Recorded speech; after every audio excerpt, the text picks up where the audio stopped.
विभूतियोगः। श्रीभगवानुवाच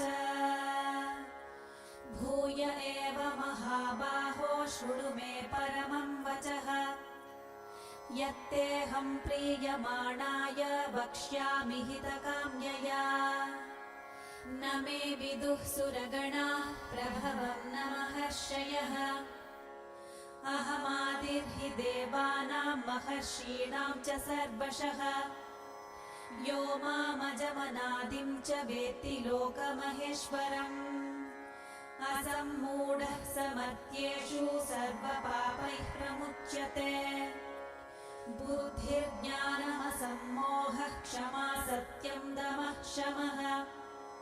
सुखं दुःखं भवो भावो भयं चाभयमेव च। अहिंसा समता तुष्टिस्तपोदानं यशो यशः। भवन्ति भावा भूतानां मत्त एव पृथग्विधाः। महर्षयः सप्त पूर्वे चत्वारो मनवस्तथा। मद्भावा मानसा जाता येषां लोक इमाः प्रजाः। एतां विभूतिं योगं च मम यो वेत्ति तत्त्वतः। सोऽविकल्पेन योगेन युज्यते नात्र संशयः। अहं सर्वस्य प्रभवो मत्तः सर्वं प्रवर्तते। इति मत्वा भजन्ते मां बुधा भावसमन्विताः। मच्चित्ता मद्गतप्राणा बोधयन्तः परस्परम्। कथयन्तश्च मां नित्यं तुष्यन्ति च रमन्ति च। तेषां सततयुक्तानां भजतां प्रीतिपूर्वकम्। ददामि बुद्धियोगं तं येन मामुपयान्ति ते। तेषामेवानुकम्पार्थमहमज्ञानजं तमः। नाशयाम्यात्मभावस्थो ज्ञानदीपेन भास्वता। अर्जुन उवाच परं ब्रह्म परं धाम पवित्रं परमं भवान्। पुरुषं शाश्वतं दिव्यम् आदिदेवमजं विभुम्।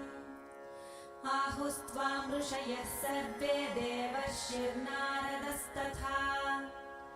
असितो देवलो व्यासः स्वयं चैव ब्रवीषि मे। सर्वमेतद्धृतं मन्ये यन्मां वदसि केशव। न हि ते भगवन् व्यक्तिं विदुर्देवा न दानवाः। स्वयमेवात्मनात्मानं वेत्थ त्वं पुरुषोत्तम। भूतभावन भूतेश देवदेव जगत्पते। वक्तुमर्हस्य शेषेण दिव्या ह्यात्मविभूतयः। याभिर्विभूतिभिर्लोकानिमांस्त्वं व्याप्य तिष्ठसि। कथं विद्यामहं योगिंस्त्वां सदा परिचिन्तयन्। केषु केषु च भावेषु चिन्त्योऽसि भगवन्मया। विस्तरेणात्मनो योगं विभूतिं च जनार्दन। भूयः कथय तृप्तिर्हि शृण्वतो नास्ति मे मृतम्। श्रीभगवानुवाच हन्त ते कथयिष्यामि दिव्या ह्यात्मविभूतयः। प्राधान्यतः कुरु श्रेष्ठ नास्त्यन्तो विस्तरस्य मे। अहमात्मा गुडाकेश सर्वभूताशयस्थितः। अहमादिश्च मध्यं च भूतानामन्त एव च। आदित्यानामहं विष्णुर्ज्योतिषां रविरंशुमान्। मरीचिर्मरुतामस्मि नक्षत्राणामहं शशी। वेदानां सामवेदोऽस्मि देवानामस्मि वासवः। इन्द्रियाणां मनश्चास्मि भूतानामस्मि चेतना। रुद्राणां शङ्करश्चास्मि वित्तेशो यक्षरक्षसाम्।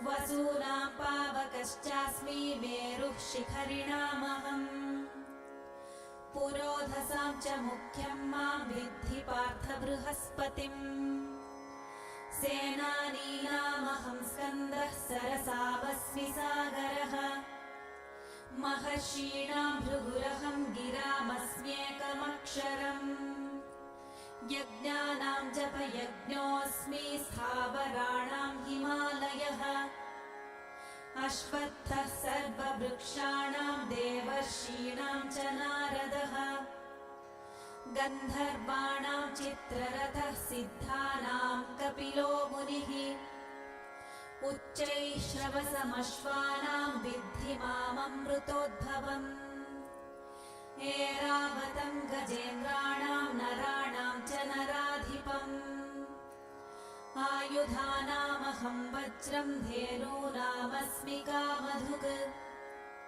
प्रजनश्चास्मि कन्दर्पः सर्पाणामस्मि वासुकिः अनन्तश्चास्मि नागानां वरुणो यादसामहम् पितॄणामर्यमा चास्मि यमः संयमतामहम् प्रह्लादश्चास्मि दैत्यानां कालः कलयतामहम् मृगाणां च मृगेन्द्रोऽहं वैनतेयश्च पक्षिणाम् पवनः पवतामस्मि रामः शस्त्रभृतामहम् झषाणां मकरश्चास्मि स्रोतसामस्मि जाह्नवी सर्गाणामादिरन्तश्च मध्यं चैवाहमर्जुन अध्यात्मविद्या विद्यानां वादः प्रवदतामहम्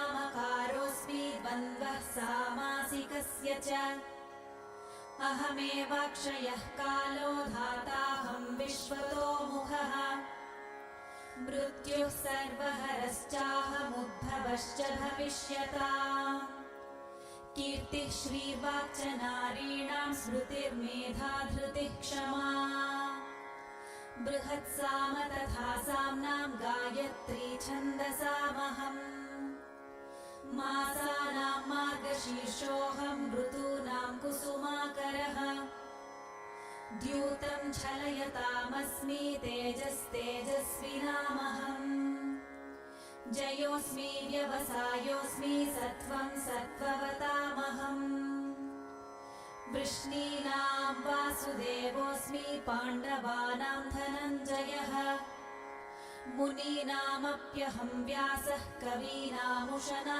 कविः दण्डो दमयतामस्मि नीतिरस्मि जिगीषताम् मौनं चैवास्मि गुह्यानां ज्ञानं ज्ञानवतामहम् यच्चापि सर्वभूतानां बीजं तदहमर्जुन न तदस्ति विना यत्स्यान्मया भूतं चराचरम् नान्तोऽस्ति मम दिव्यानां विभूतीनां परन्तप एष तूद्देशतः प्रोक्तो विभूतेर्विस्तरो मया यद्यद्विभूतिमत्सत्त्वं श्रीमदूर्जितमेव वा तत्तदेवावगच्छत्वं मम तेजोंशसम्भवम् अथवा बहुनैतेन किं ज्ञातेन तवार्जुन विष्टभ्याहमिदं कृत्स्नम् एकांशेन स्थितो जगत् ॐ तत्सदिति श्रीमद्भगवद्गीतासु उपनिषत्सु ब्रह्मविद्यायां योगशास्त्रे श्रीकृष्णार्जुनसंवादे विभूतियोगो नाम 10